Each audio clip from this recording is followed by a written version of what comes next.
Tuhan yang disampaikan oleh Gembala.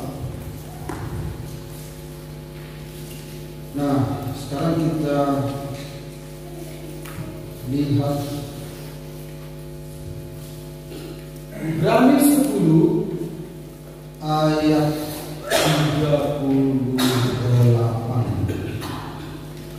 Ibrani 10 ayat 38.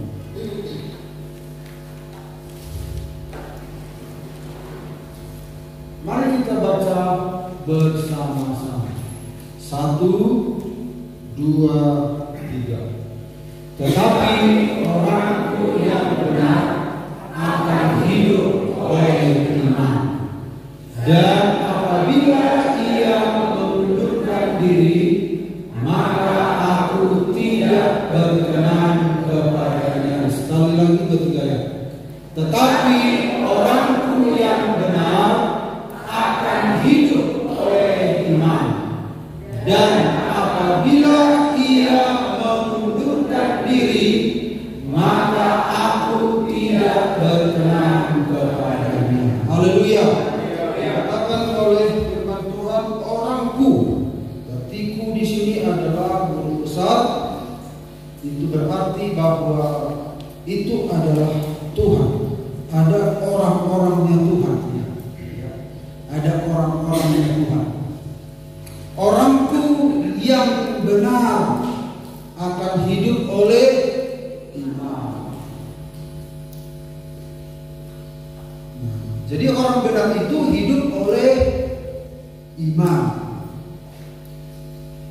Dan apabila ia mengundurkan diri, berarti apabila ia tidak beriman. Nah, orang yang mengundurkan diri adalah orang yang tidak beriman. Apabila ia tidak beriman, apabila ia mengundurkan diri, maka aku tidak berkenan kepadanya.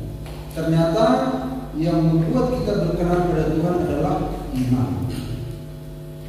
Karena iman itulah satu-satunya channelnya Tuhan, jalannya Tuhan untuk campur tangan dalam kehidupan kita. Karena manusia itu gak punya syarat, gak punya syarat. Itu pun iman itu tidak berasal dari orang itu, tetapi dari Tuhan. Ya? Nah, karena itu Bapak Ibu, mari kita lihat lagi tentang iman. Amin. Kalau 2 minggu lalu kita bicara tentang iman dan perbuatan, sekarang lagi iman. Karena ini adalah sesuatu yang penting. Ya, saya ingin menyampaikan saudara-saudara kepada kita sekalian, ada hal-hal yang baru nanti akan kita lihat. Ya, lagi tentang iman.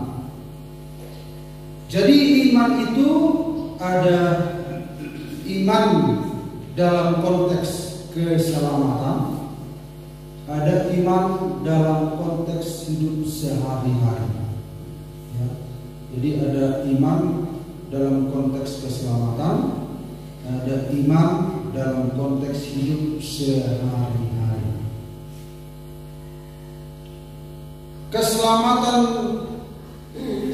juga di dalam bahasa aslinya dalam Alkitab, keselamatan terbebas dari hukuman neraka itu disebut soteria, soteriologi, keselamatan. Ya. Ada juga keselamatan supaya selamat dari sakit, selamat dari kecelakaan, selamat dari utang piutang dan lain sebagainya. Itu disebut sozo. Ya. Tapi yang kita bahas hari ini adalah keselamatan dari hukuman kekal. Jadi iman yang digunakan juga adalah iman yang berkaitan dengan keselamatan dari hukuman kekal. Tetapi kalau iman dalam kehidupan sehari-hari itu adalah tergantung orang percaya itu. Tetapi iman untuk hidup kekal ini mutlak dimiliki supaya masuk surga. Kalau iman hidup sehari-hari, ya terserah dia. Kalau dia mau berkemenangan dalam hidup, ya beriman dalam hidup sehari-hari.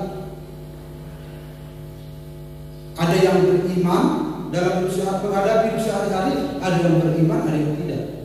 Tetapi ada iman yang menyelamatkan, menyangkut kehidupan kekal. Nah, ini yang harus kita perhatikan, ya.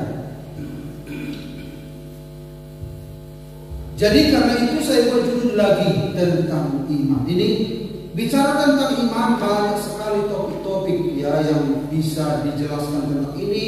Di kaum muda juga sudah saya dengar berapa kali ini disampaikan.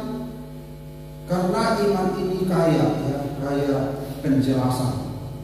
Karena setiap kitab, setiap penulis menyingkapkan makna iman ini dari pengalaman spiritual mereka, juga pengetahuan yang Tuhan singkapkan bagi mereka. Nah, karena itu Bapak Ibu, mari kita lihat lagi ya, yang pertama sumber iman, sumber. Jadi sumber iman itu tetap, yaitu firman Tuhan. Baik iman yang menyelamatkan dari neraka, baik iman yang untuk hidup sehari-hari, ya. Iman. Jadi kita sedang berbicara tentang hidup kekal. Hidup kekal. Jadi Tuhan telah memberikan hadiah keselamatan itu kepada kita. Jadi ini ilustrasi Bapak Ibu ya. Jadi nggak usah banyak pikiran kalau ada ilustrasi, jangan tangannya pendek, kemudian kotaknya merah gitu, jangan. Karena kemarin saya berikan ilustrasi di STT, saya pun jadi bingung. Begitu cara berpikir kayak orang ini saya pikir. Tapi ada satu dua yang begitu. Tapi tidak masalah. Tapi hanya memastikan bahwa ketika ilustrasi ini diberikan, itu sasarannya untuk menolong kita dalam konteks tertentu supaya kita memahaminya, gitu ya. Tidak usah dikembangkan apakah warna merah keselamatan itu, apakah tangan kiri yang memberikan. Kemarin saya buat ilustrasi, orang percaya itu kan digambarkan seperti ikan. Ikan itu ketika melompat ke dalam ke pantai menggelepar-gelepar. Nah, begitu juga orang Kristen, kalau keluar dari habitatnya dia tidak nyaman. Itu maksud saya. Saya tunjukkan lagi dengan apa? Katak. Nah, apa yang dikatakan? Oh, dua habitat. Nah, bagus. Terus ada seorang, tapi kata itu kan nggak bisa mundur tadi. Padahal bukan di situ maksud dari kata itu. Dua habitat, bisa di air, bisa di darat, itu maksudnya. Tapi dia ulas semua, warnanya hijau. Tapi kan kata itu nggak bisa mundur. Padahal bukan di situ akanya. Maksud dari ilustrasi ini. Jadi ilustrasi ini hanya menolong kita dalam satu maksud, ya, nggak usah dibahas terlalu jauh. Ini tentang keselamatan. Nah, ketika Allah memberikan keselamatan kepada kita dengan gratis, kenapa gratis? Karena kita tidak bisa membayarnya, ya. Tidak bisa membayar, maka diberikan dengan gratis. Gratis bukan berarti murahan, tetapi karena terlalu mahal ya, makanya diberikan gratis. Manusia nggak bisa bayar. Ya. Nah, untuk menerima keselamatan yang gratis ini, maka kita mengatakan dia harus punya iman. timbul dari pendengaran, dan pendengaran oleh firman Kristus. Kita tidak punya sarana untuk menerima keselamatan ini selain dari iman. Jadi iman itu bagaikan tangan, ya, bagaikan tangan. Tidak ada instrumen yang dimiliki manusia untuk meraih keselamatan itu selain iman. Dan iman itu berasal dari, timbul dari pendengaran, dan pendengaran oleh firman Kristus. Jadi iman yang benar hanya timbul dari firman Kristus. Firman itu, firman Kristus, kenapa pakai Kristus di sini? Yaitu bicara tentang Injil, ya. Bicara tentang Yesus Kristus yang menjadi manusia. Jadi Yesus Kristuslah yang ditekankan di sini, bukan Bapa, bukan, ya, tapi firman Kristus, Injil, ya. Karena firman itu adalah Allah, firman itu bersama-sama dengan Allah, dan firman itu menjadi manusia. Jadi Injil itu ada karena Yesus jadi manusia, dan sekaligus firman itu diperagakan. Jadi kalau Tuhan menurunkan hukum Taurat kepada orang Yahudi, hukum Taurat itu dimaksudkan menjadi patron kehidupan. Tapi hukum Taurat itu kan tertulis, dia seperti undang-undang yang hanya diikuti saja, tapi tidak ada yang bisa melakukan. Tetapi datanglah Yesus Kristus, yaitu hukum Taurat yang hidup, yang telah memperagakan hukum itu. Jadi Yesus itu adalah hukum yang hidup, yang bisa diteladani, yang bisa dicontoh, bisa diikuti, karena dia adalah manusia sama seperti kita. Jadi dia berhasil melakukan hukum itu, menggenapi, memenuhi. Jadi kalau orang Israel menuruti hukum yang mati, kita menuruti hukum yang hidup, yaitu Yesus Kristus. Jadi untuk menerima keselamatan itu harus diresponi dengan iman. Nah, mari kita lihat. Sekarang kita lihat bagian yang kedua. Saya akan bagian ini akan kita perdalam lagi. Fakta iman, kebenaran dari iman, kenyataan dari iman. Jadi kalau sebut fakta berarti kebenaran dari iman itu apa? Ya. Kenyataan dari iman itu bagaimana? Kita sudah pernah mendengarkan ini, Ibrani 11 ayat 1. Iman adalah dasar dari segala sesuatu yang kita harapkan, dan bukti dari segala sesuatu yang tidak kita lihat. Nah, kalau Bapak Ibu lihat kedua kata ini, ternyata definisi iman itu dua, dasar dan bukti. Biasanya kalau dasar dia ada di mana?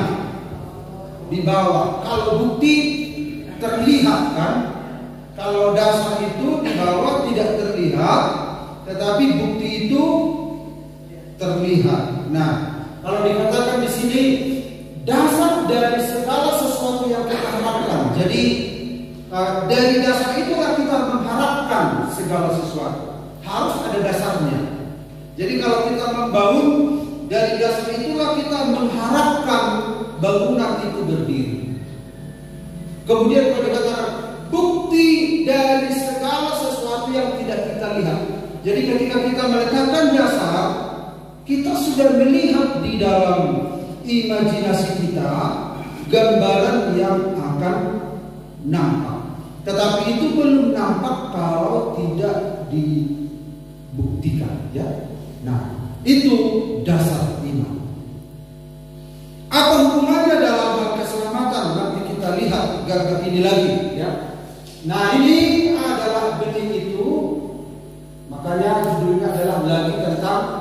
iman. Lagi kita melihat benih ya. Nah, ini adalah iman itu. Ini adalah dasar, ini adalah bukti. Jadi ini adalah dasar, ini adalah bukti. Kemudian kalau kita lihat dalam Ibrani pasal 11 ayat 1, ternyata dasar dan bukti itulah iman. Ya. Jadi perbuatan itu iman juga. Ya. Ini yang saya ingin katakan kepada kita. Jadi jangan Bapak Ibu membedakan. Ya. Ternyata iman itu terdiri dari dasar dan bukti. Kalau salah satu nggak ada, bukan iman namanya. Kalau 2 minggu lalu kan kita bedakan antara iman dan perbuatan. Tapi lewat ayat ini kita diberitahu perbuatan itu iman. Perbuatan itu iman. Karena Ibrani 11 ayat 1 dikatakan iman itu adalah dasar, iman itu adalah bukti. Itulah definisi dari iman itu. Jadi makanya saudara-saudara, kalau anak Tuhan berbuat, itu sudah iman namanya. Jadi kita nggak bisa berkata yang penting di dalam hati itu kan beriman. Justru bukti itu yang meneguhkan dia beriman atau tidak. Jadi itu adalah satu paket, ya, satu paket. Jadi kalau kita nggak ada bukti, berarti dasarnya diragukan. Jadi dasar itu otomatis dibuktikan. Ya. Karena dalam Ibrani 11 ayat 1, iman adalah dasar. Jadi dari sinilah kita mengharapkan. Dari sinilah kita mengharapkan ini. Jangan harapkan ini kalau nggak ada ini tadi. Kalau nggak ada benih tadi. Iman adalah dasar dari segala sesuatu yang kita harapkan. Jadi kita mengharapkan segala sesuatu dari firman itu. Kemudian bukti dari segala sesuatu yang belum kita lihat. Nah, ketika kita berharap di sini, ini sudah ada di dalam pikiran kita, dan itu akan dibuktikan menjadi terlihat. Nah, inilah salah mengerti banyak orang percaya, karena di dalam inilah yang disorot oleh Yakobus, ya. Ini yang disorot oleh Paulus. Yang disorot Yakobus di sini adalah seperti ini, Bapak Ibu. Ya. Dalam Yakobus 2 ayat 14 sampai 26, Yakobus berbicara tentang bukti. Sementara dalam Roma 1 ayat 16 dan 17, Paulus berbicara tentang dasar. Dasar dan bukti ternyata itulah iman. Jadi Bapak Ibu, kita lihat lagi di sini. Artinya adalah setiap iman, setiap firman yang kita dengar itu mengharapkan sebuah pembuktian dalam kehidupan kita. Jadi kalau saudara dengar firman Tuhan, itu mengharapkan sebuah pembuktian, dan itu supaya disebut itu namanya iman, maka wajib ada pembuktian. Jadi misalnya aku sudah dengar firman Tuhan. Tuhan bermaksud itu juga sekaligus menjadi perilaku hidup. Begitu. Itu menjadi perilaku hidup. Jadi bukan hanya misalnya aku mengampuni, contoh, aku tahu bahwa mengampuni itu baik, itu firman Tuhan. Itu sekaligus menjadi perilaku. Jadi Jadi iman yang benar itu tidak ada hanya di dasar saja, tidak. Tuhan maksudkan itu untuk sebuah bukti, sebuah tindakan. Jadi kalau Tuhan hanya inginkan itu menjadi tinggal di sini, makanya orang itu besar kepala, Farisi, ahli Taurat, tahu banyak firman, tetapi tidak ada pembuktian. Itu bukan iman yang benar.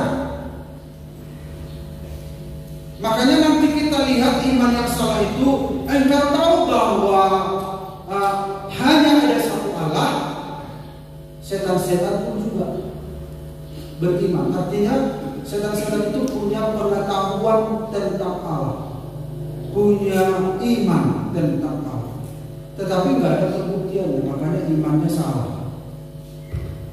Ini yang harus kita pastikan ya. Saya pun berjuang juga di sini. Kalau saya misalnya bicara tentang sabar, saya juga berjuang supaya itu terbukti dalam kehidupan. Kalau tidak, maka kita nggak terbentuk sesuai harapan Tuhan. Makanya kembali saya katakan juga kepada teman-teman di kampus yang mayoritas itu adalah hamba Tuhan. Tuhan mau kita itu diubah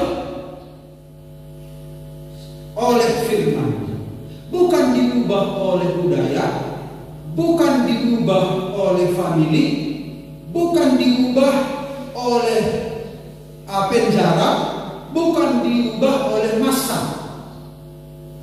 Kalau kita diubah oleh itu semua, makanya Tuhan, lagu kita kan tidak berkata, ku mau sepertimu, gomos disempurnakan.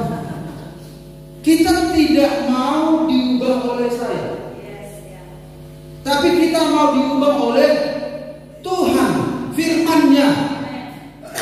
Bukan adat yang mengubah kita, bukan famili yang mengubah kita, bukan dokter. Jangan kau merokok, nanti kalau kau merokok berlubang di sini. Oh, akhirnya nggak merokok dia. Tapi kalau kita nggak merokok karena kita mendapat benih firman, lalu kita hidup seperti yang dikatakan firman, akhirnya kita nggak merokok. Itu firman yang berubah. Karena masalah di sini agama lain pun lebih unggul. Tuhan mau pastikan dalam hidup kita firman yang mengubah, yang membuat saudara sabar itu apa? Karena takut sama orang, karena saudara gak berdaya lagi, gak punya otot lagi, lalu saudara terkesan orang yang lemah lembut, padahal hati saudara mendongkol. Berarti visi kita yang mengubah keputusan kita, bukan Tuhan. Pastikan perubahan hidup kita firman yang mengubah. Amin. Firman yang mengubah kita jadi orang lemah lembut. Firman yang mengubah kita menjadi orang yang sabar. Firman yang mengubah kita orang yang mengampuni. Dan banyak sekali. Nah, kalau firman yang mengubah kita, kita menjadi seperti yang punya firman. Siapa itu? Yesus. Karena Yesus adalah firman yang hidup. Inilah hidup yang kekal itu katanya. Kami telah melihat, kami telah menyaksikan dengan mata kepala kami sendiri. Kami telah meraba firman yang hidup itu. Jadi Yesus datang menampilkan saudara-saudara manusia yang dikehendaki oleh Tuhan. Jadi kita bisa meniru Yesus karena dia jadi manusia. Kita nggak bisa meniru Yesus yang adalah Allah. Dia Allah. Makanya tujuan hidup orang percaya seperti Yesus. Jadi makanya kita ini seperti puzzle ya, atau puzzle Bapak Ibu. Disusun terus, kalau ini adalah Yesus, berarti gambar Yesus, kita ini orang pasir-pasir yang berantakan. Kita disusun, ditiru seperti gambar Yesus pasir ini, tentang mengasihi, tentang memberi, tentang sukacita, tentang pengampunan, tentang segala macam. Dibentuk pasir-pasir itu, akhirnya semakin segambar dan serupa dengan dia. Mungkin kita dari sisi kesabaran, oke, pasir itu sudah terpasang, tetapi dari sisi kekasaran, contoh kasar, masih berlubang. Mungkin dari sisi kesabaran oke, tapi dari sisi kesetiaan pasir-pasir itu. Jadi kita sedang dibangun seperti gambar Yesus, masih ada bolong-bolongnya. Masih ada bolong-bolongnya. Seringkali kita isi bolong-bolongnya itu apa? Kita diubah oleh orang lain. Kita cocokkan ke pasir itu, nggak cocok. Kita mau diubah oleh orang tua kita, lalu kita masukkan ke pasir itu, kan cocok. Lubang pasir itu supaya pas harus firman Tuhan yang mengubah. Ketika firman Tuhan yang membentuk kita itu pas, karena itu adalah pasirnya Yesus Kristus, gambarnya Yesus Kristus. Amin. Kebaikan kita harus pastikan itu adalah karena diubah oleh kebenaran. Itulah iman. Jadi untuk meresponi keselamatan itu menerimanya dengan perubahan hidup. Bapak Ibu, untuk meresponi keselamatan itu harus dijawab dengan perubahan hidup. Perubahan hidup itulah iman. Jadi kalau kita meresponi keselamatan tidak menjawabnya dengan perubahan hidup, bukan iman yang benar. Karena kita mengatakan iman adalah dasar, iman adalah bukti. Jadi ternyata inilah iman.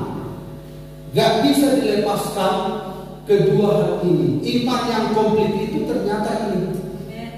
Jadi saya kembali menyampaikan ini untuk memastikan ternyata inilah iman.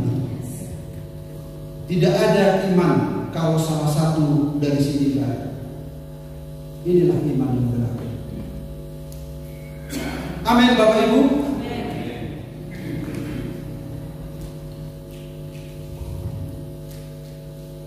Itu sama seperti bangunan.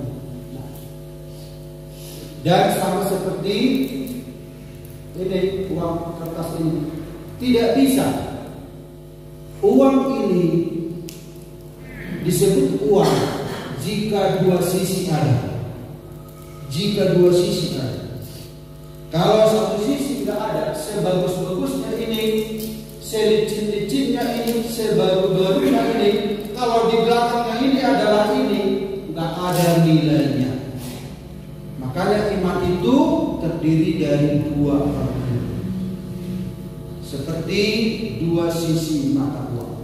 Jadi berarti setiap anak Tuhan itu yang dikatakan beriman harus hidupnya berubah. Makanya visi gereja kita itu apa? Menjadi garam dan terang melalui perubahan hidup. Maka di kampus juga kami berbincang-bincang antar musim. Itu di Karo luar biasa sekarang. Mereka memiliki gereja Pantekosta Tarsan. Mereka itu punya drum di gereja. Dan kalau ekonomi mereka kan luar biasa kan. Drum itu yang bagus-bagus, bassnya juga, keyboardnya juga. Kemudian para penyanyinya juga bagus-bagus, diseleksi semua. WR Singers ini multimedia bagus sekali. Dan pujian penyembahan. Pujian penyembahan mereka. Lalu saya bilang, wah, berarti bisa, apalah beda kita ya? Saya bilang, di kami ini. Jadi mereka itu sekarang mengupgrade gerejanya supaya entah apa motif mereka supaya tidak lari jemaat urusan mereka yang jelas. Mereka sudah mengupgrade dirinya masing-masing setiap gereja. Kalau kebanggaan kita dulu tepuk tangan, bertepuk tanganlah, pujilah Tuhan, mereka juga sudah bertepuk tangan. Melompat-lompat menari-nari, mereka juga sudah melompat menari-nari. Sound system mereka itu bagus. Lalu saya bilang, jangankan GBKP Protestan, Gereja Batak Karo Protestan, Katolik juga, mereka itu ada KKR, altar call, ada KKR, pujian penyembahan, dan apa kelebihan kita kalau begitu? Oh, kelebihan kita ya bahasa roh lah. Lalu saya bilang, Katolik karismatik berbahasa roh, malah pengertian mereka tentang bahasa roh jauh lebih baik, pemahaman mereka tentang penggunaan bahasa roh jauh lebih baik dari kita. Mereka tahu menggunakannya, mereka tahu untuk apa, karunia-karunia roh mereka bisa. Hampir pernah Katolik ingin mengeluarkan orang-orang Katolik karismatik ini dari gereja Katolik. Tetapi Paulus melihat, wah, ini nggak boleh dikeluarkan. Ini harus, ini dari Tuhan katanya. Lalu diakomodir mereka. Jadi di dalam gereja Katolik itu ada Katolik karismatik yang memuji menyembah, ada KKR-nya, ada tepuk tangannya, ada bahasa rohnya, karunia roh, ada yang tidak. Artinya Katolik mengakomodir.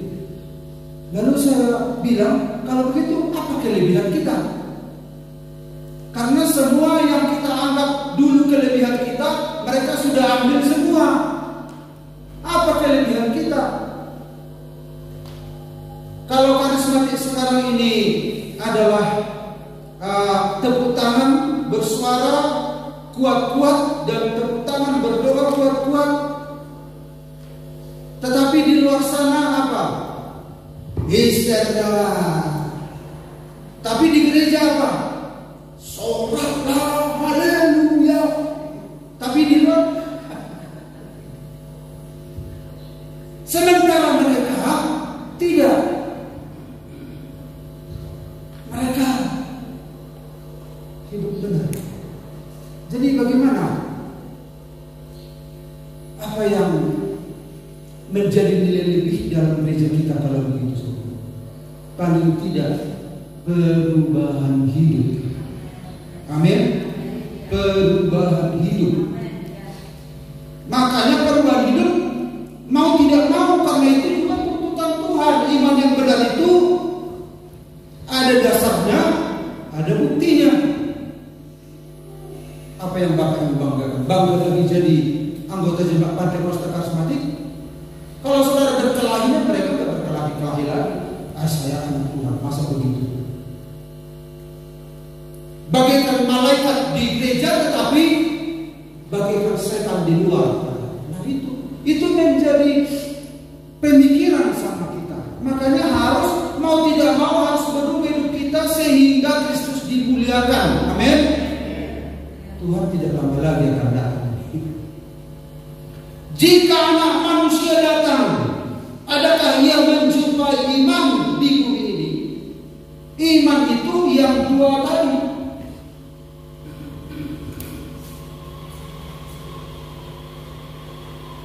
Baik dalam pemahaman kita, baik dalam gereja Tuhan, baik kita berdampak kepada orang lain, orang melihat. Dulu waktu zaman persekutuan doa, ada ini suami istri yang sang istri rajin persekutuan doa. Lalu ini dikasih tahu oleh kakak saya, orang dari Medan. Bagaimana itu pendapat itu tentang itu katanya? Yang istrinya doa terus dari satu tempat ke tempat lain, tapi nggak diperhatikan suaminya. Alasannya adalah Tuhan nomor satu, suami nomor dua. Bagaimana itu menurut itu katanya? Menurut saya salah itu. bukankah rumah tangga nomor satu baru pelayanan? Rumah tangga dulu. Ya kalau Tuhan sudah jelas, Tuhan, rumah tangga, pelayanan. Bagaimana kita bisa melayani rumah tangga kita tidak beriman, tidak memahami tentang ini? Memang ada kesalahan di sana sini dalam hidup kita, bukan berarti kita gagal dalam satu hal lalu kita hentikan hal yang lain, bukan. Tetapi prioritas ini harus kita perhatikan. Akhirnya ibu ini pulang, katanya kalau setiap sebelum doa sudah gak ada makanan, lalu dia menuntut supaya dengar-dengar sama Tuhan, nanti Tuhan hukum kau, katanya sama suaminya. Tuhan sudah berkata-kata dari tadi dalam persekutuan doa, harus takut sama Tuhan. Ibu ini hanya membela diri karena menutupi tanggung jawabnya menyediakan makanan. Kau harus sabar, rela menderita, masak sendiri. Padahal dia hanya membuat pelayanan itu menjadi perlindungan. Ini salah. Tuhan membuat hidup kita yang berantakan itu, yang rusak itu, Tuhan perbaiki lagi hari demi hari lewat firman-Nya. Firman-Nya itu mulai ditampilkan dalam hidup kita. Dengar firman lagi, berubah lagi, dengar firman lagi, berubah lagi. Perubahan itu firman penyebabnya, bukan perubahan karena tetangga, bukan perubahan karena masa atau lain sebagainya, tapi firman yang mengubah hidup. Firman-Mu yang kuasa untuk mengubah sikap hati. Artinya perilaku kita itu karena firman yang mengubah. Amin, Bapak Ibu.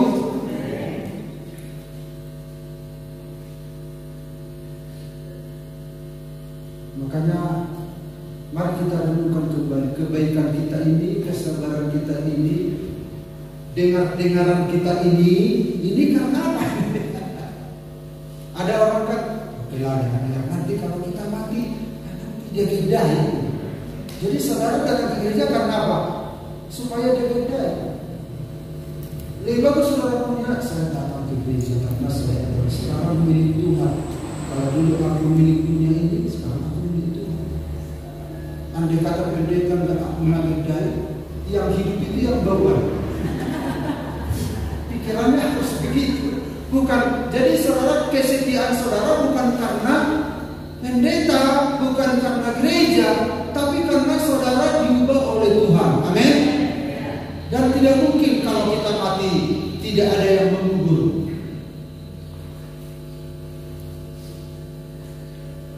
Semua harus kepada Tuhan. Saya pun demikian. Saya pun berkhotbah menggembalakan itu karena saya belajar supaya memastikannya bahwa itu karena mengasihi Tuhan. Hai Petrus, apa yang kau mengasihi aku? Ya Tuhan, kata Petrus. Gembalakanlah domba-domba. Petrus belum apa ini, belum bahasa Batak, bahasa Indonesia kan? Nggak. Apa yang kau mengasihi aku? Kata Tuhan sama Petrus. Yes, I love you Lord. Aku mengasihi engkau. Gembalakanlah domba-domba. Untuk ketiga kalinya, Petrus, apa yang kau mengasihi aku? Maka sedih hati Petrus karena sudah mulai mengerti. Ternyata tanda parameter mengasihi Yesus menggembalakan domba-domba. Artinya adalah ada apa? Tanda, ada parameter-parameter.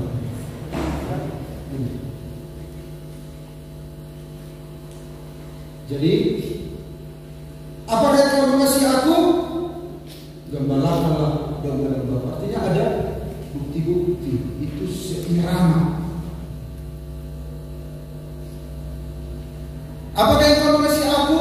Turutilah perintahku. Jadi bukti bahwa kita itu mengasihi Tuhan itu adalah menuruti perintah Tuhan. Apakah kita mengasihi Tuhan? Jangan membenci saudara. Jadi jangan membenci saudara. Ternyata itu adalah sebuah bukti mengasihi Tuhan. Memang daging kita sakit ini, sakit. Masa begini? Masa aku harus mengampuni dia? Masa aku harus begini? Masa aku harus begini? Kapan saya mengatakan bahwa saya ini benar supaya diikuti? Ya memang kadang begitu. Tapi Tuhan minta itu pembuktian. Apalagi hubungan suami istri kan itu susah ya. Baru kita kasihlah sama manusia seperti dirimu sendiri. Baru memuji menyembah Tuhan.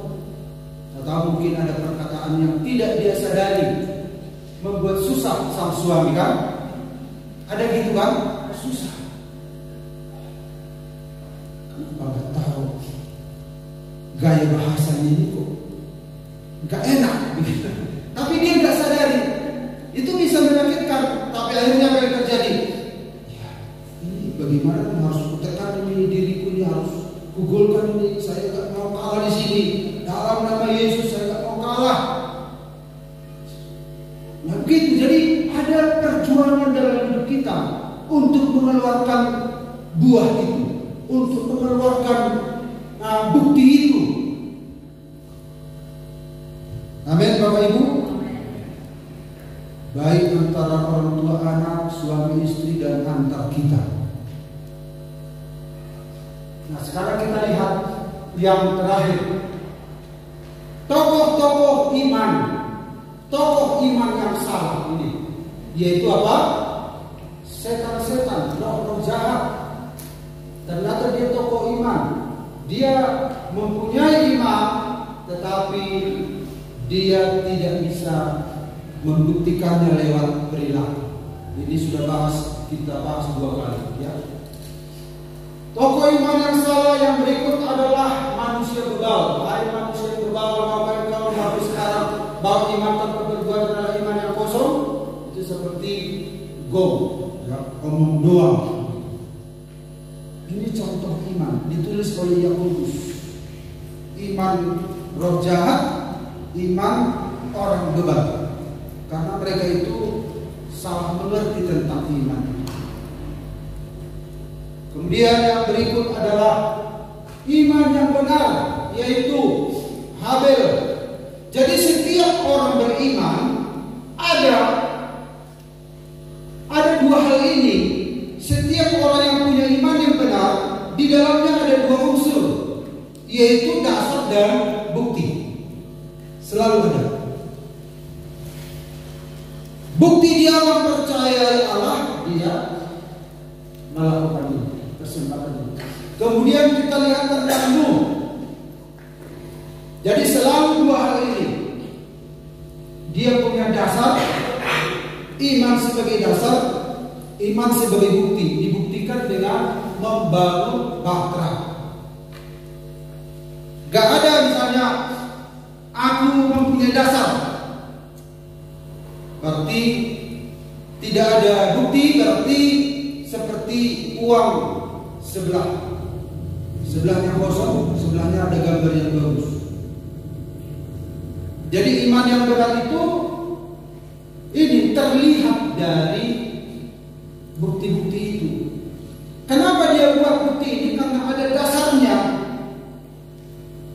Aku akan menghukum bumi ini, aku akan menyelamatkan engkau, buatlah bagiku bahtera. Dia punya dasar untuk bergerak, lalu dia mewujudkannya. Jadi iman itu, ingat Bapak Ibu, iman itu dua hal ini, dasar dan bukti. Itu iman yang benar. Itulah situ. Kemudian Abraham dipanggil oleh Tuhan dari Ur Kasdim. Dia berjalan terus jadi untuk. Merespon panggilan itu, dia wujudkan dengan bertindak sampai ke Haran, sampai ke tanah Israel. Kemudian puncak dari imannya itu dia mempersembahkan anaknya. Jadi selalu dua hal ini terjadi. Karena itu mari kita koreksi dulu iman kita.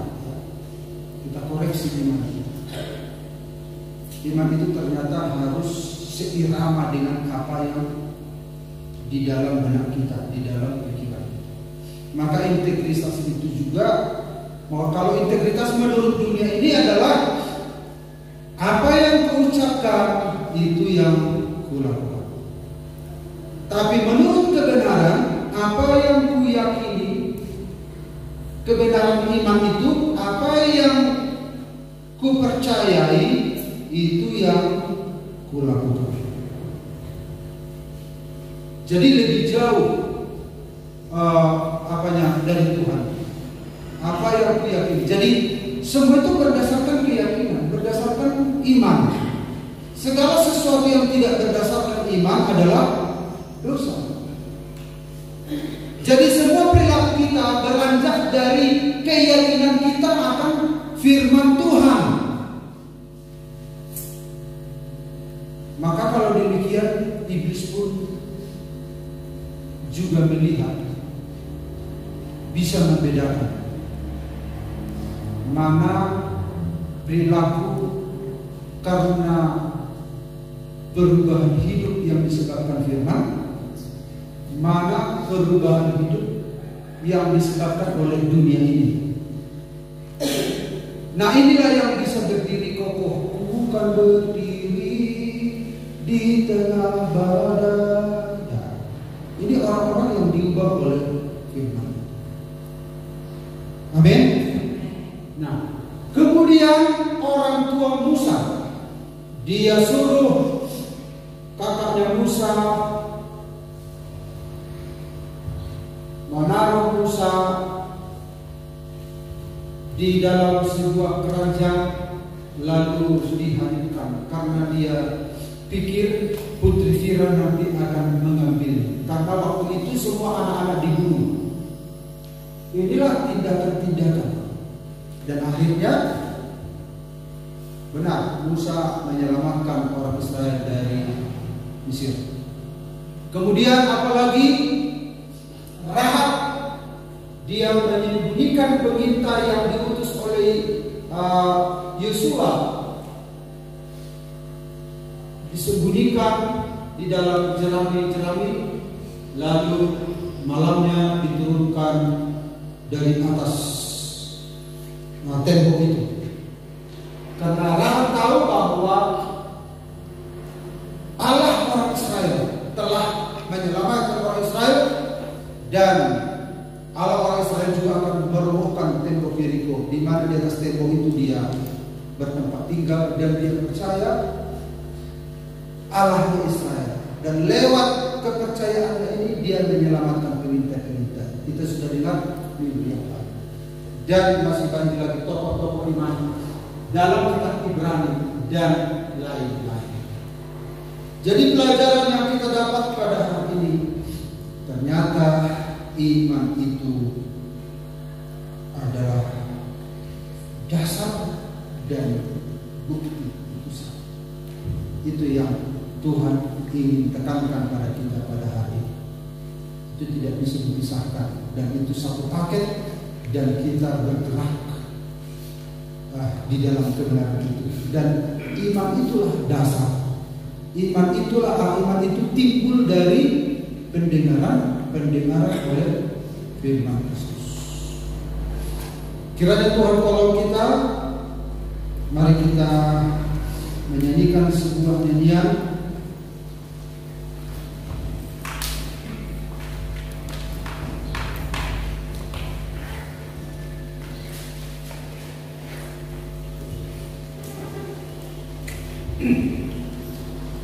Haleluya.